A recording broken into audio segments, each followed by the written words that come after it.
welcome back to another race day. This is the August 22nd edition of the Ontario Crit, and this is the first time that I can recall that it's been run clockwise. So as you can see, we are making right turns instead of left turns, and it's the typical short course, not the long Grand Prix course. So, combined field 35 and 45. There was only one Masters race today, which was kind of strange. Usually they have a couple, so you can double up. And so I decided today that we were going to do the Masters race and then double up and do the Pro one too. So this video is actually a combination of the last 5 laps of the Masters race, which you just saw lap cards there, and the last 5 laps of the Pro race. So in this race, it was actually a really aggressive race.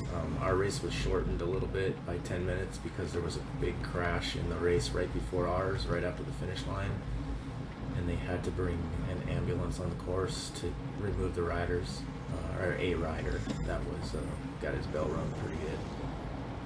So this race was really aggressive from the start, lots of attacks. I was actually in a really good break with Pat Caro from Go Fast and Brian McCulloch from Big Wheel Racing, and Gil Ron, and a couple other guys that they just weren't working well together. I mean, we started off working well together, but then it just kind of started to fall apart. And then I think Pat was trying to motivate some of the guys to ride, and if you got to do that, then you're kind of ruining your chemistry anyway. So at that point, the field started chasing us from behind, and they caught us within a few laps. And then a break of 3 guys rolled up the road with 3 guys that none of us really even knew.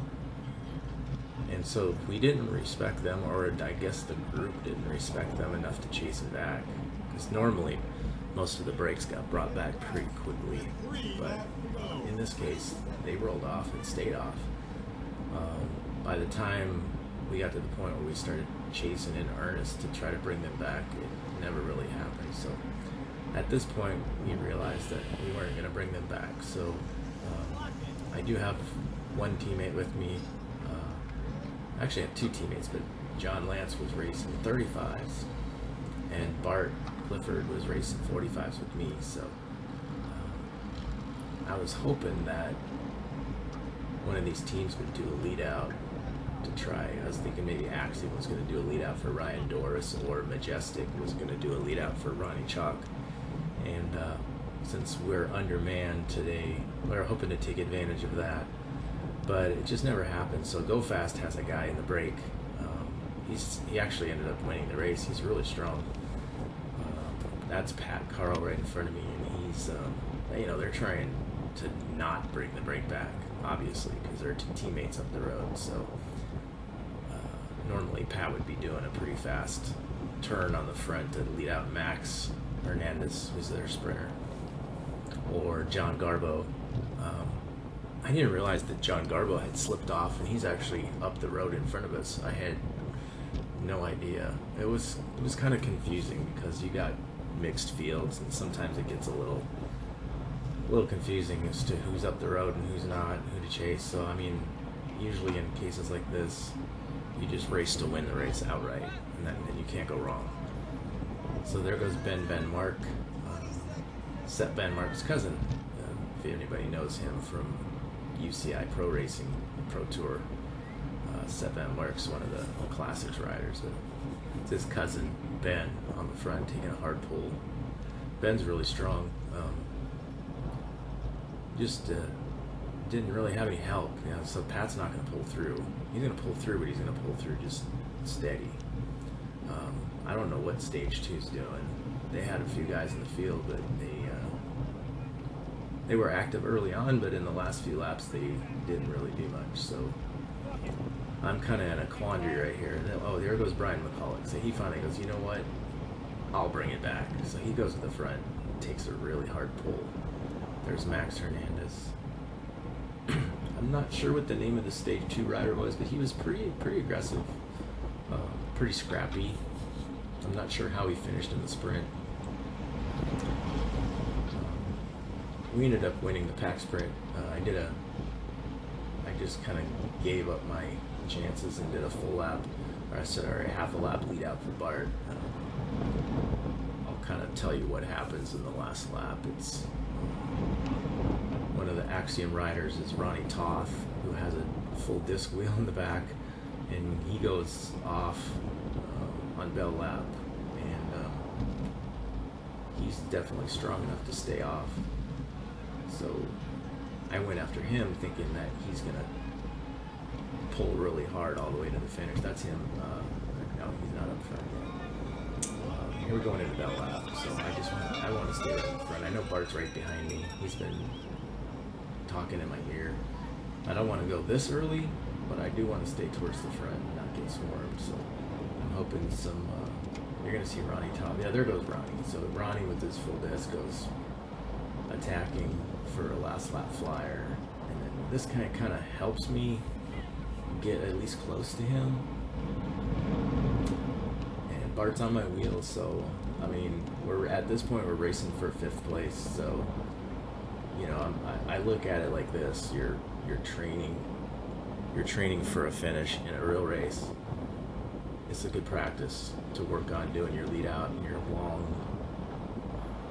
long sustained effort. So he sits up right here, and now I'm stuck on the front. So there's 2 turns to go, so I'm just gonna go as hard as I can. I didn't really have much legs left at this point because I had done a lot of earlier attacks and breaks and bringing stuff back. So I just I go wide here because the wind's coming from the left, and I just figured Bart could launch off me right here, and you're gonna see him go flying by. Yeah, so Bart gets a pretty good jump on Max, and he holds everybody off to the line and gets 5th place. And then just about now we're gonna jump into the last lap of the P12 race. Now it should kick over. Yeah, so here we are now. The sun's out. It's later in the day, and we're coming into the last 5 laps of the P12 race. There's a 2-man break off the front with Chris Hildreth and one of the SoCal cycling guys. So that's why they're on the front, just kind of trying to slow it down. And there goes Andrew Knuckles, my teammate. So he actually rode really strong. He didn't race the Masters earlier, so he had fresh legs, so we kind of put him to work. He stitched up a lot of the different break attempts. This race was really aggressive. The dynamic of racing when Legion is not there is totally different, so it's kind of a more wide open attacking style versus a really strong team that's controlling at the front. This was my 2nd race, and it was 75 minutes, and at this point I had pretty much drank all of my sports drink and both of my gels, and I was just hoping to have some legs left for the sprint. Bart was also there with me. We were both towards the front here in the end. I really would have liked to see how I would have done if I'd had fresh legs. I really just had nothing left in my legs to sprint, but you know, I'm smart enough to know how to ride the pack, to put myself in a position where I could win, or at least win the pack sprint. But you still have to have the legs, and if you don't have that snap at the end, you're not going to beat these guys, because these guys are at a different level with sprinting, and you need every ounce of energy. There's Rigo Mesa. I know Kyle Cooper was up at the front. There's Kyle right there in the front, pink and black. Just to my right is one of the junior riders. There's a lot of junior riders that were in this race that were very active and aggressive. There's a butcher box rider in front of me right there. There was actually 2 pro riders in this race. One of them is Eddie Huntsman from KHS Elevate, And the butcher, I don't recall what the butcher box rider's name was, but he was very strong. He was almost in every major move.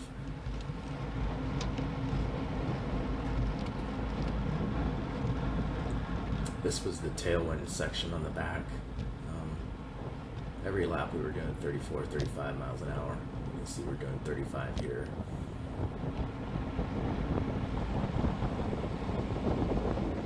Some of the junior riders, poor guys, you know, at those speeds, they get spun out because they have gear restrictions. So there's Andrew. He did a good turn there to help bring that brake, stitch that brake back up.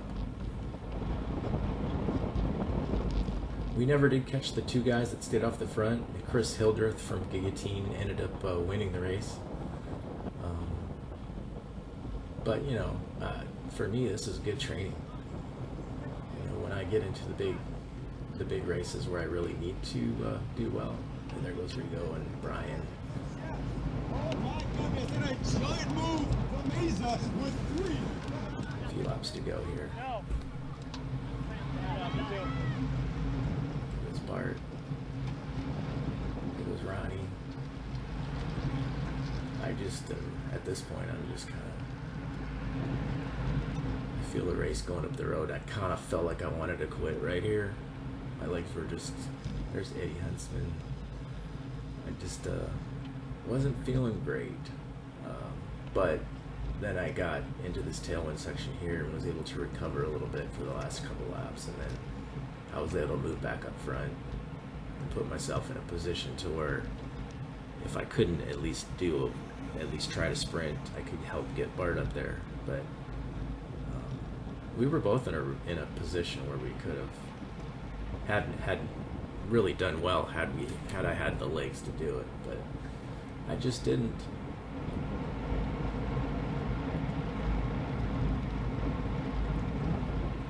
I'm trying to nurse myself back up towards the front here just by staying out of the wind.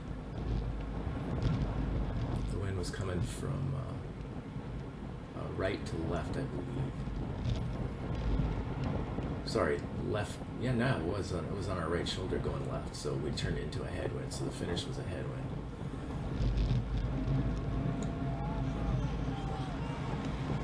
All right, I'm trying to take some deep breaths and get ready for the last few laps here.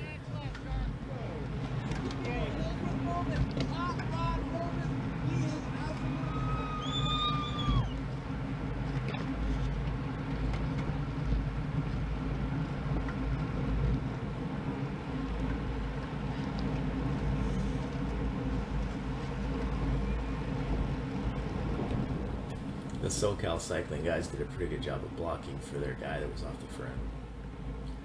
He almost won the race because Chris Hildreth came across the line and did a two-hand salute a little too early, and the SoCal cycling guy threw his bike at the line, and I think it came down to a photo finish, but Chris still ended up holding them off by about a tire width, I think. So there's Bart. He's asking me if I had any pickle juice, which I didn't because I had already drank mine, sorry, and he was starting to cramp. I wasn't cramping at this point, but when I stood up the sprint, my legs just locked up, and I just had to sit back down and just spin across the line. So we're heading into Bell Lap right now. So I'm going to try to move up. Luckily, it's not strung out single file. Give you a chance to move up here. There's Knuckles. We just told him to go. Just try to string it out. He's eating a lot of wind out there on the left. There's Eddie. I figured, man, I'm in good hands here. If they just keep it fast and steady, I like my chances. But it started to bunch up. Like, everybody sat up right here. I think the SoCal guys knew that their rider was just up the road. They didn't want to do a full lead out to bring him back, so they were kind of clogging it up at the front. Which then nobody really took up a hard, pace at the front. Everybody was kind of looking out for themselves.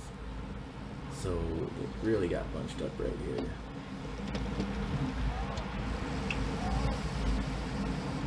Light it up, boys! As we make this turn, I figured this would be the really, really fast section with the tailwind. I kind of just float right to the front.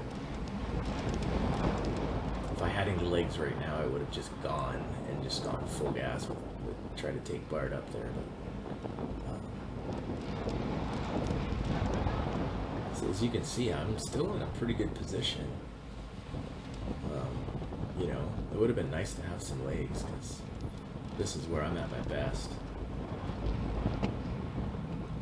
I would have been right up there in the front with these guys. But Bart, we're both just dying 1,000 deaths right now because we're both cramping. So I take this corner and I stand up to sprint and my legs just lock up. So I just sit back down and just spin across the line. And there you have it. That was 2 races. A lot of fun. See you next time.